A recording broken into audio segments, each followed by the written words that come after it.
I'm a labour market researcher, and in Ireland we have a series of really serious crises. We've got a fiscal crisis of the state. The state is broke. It's in the hands of the troika of the IMF, the ECB and the European Commission. We also have a really severe labour market crisis with 14% unemployment.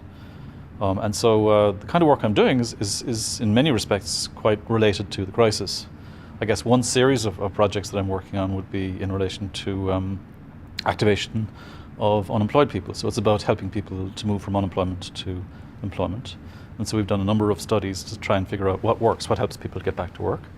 And we've been confirming work that we did many years ago in the previous crisis, that programs that are closely linked to the labour market actually help people to get back to work. And so we're then evaluating what's being done in Ireland and finding that much of what we do is in fact not the kind of thing that actually helps people. So there's need for reform there.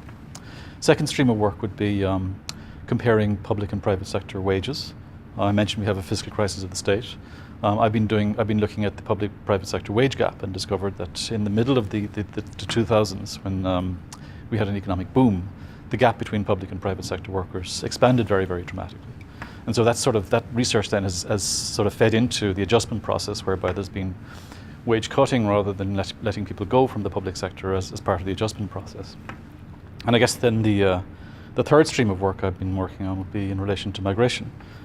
We had a very large surge of migrants coming into Ireland during the boom, and what we've discovered is that since the crisis, immigrants fared very poorly in the Irish labour market, so large numbers of them lost their jobs. And we've been tracking what's been happening to them, and we've discovered that many of them in fact have left the country, so they've either returned home or moved on to other places. But what they're not doing is they're not sticking around to claim unemployment.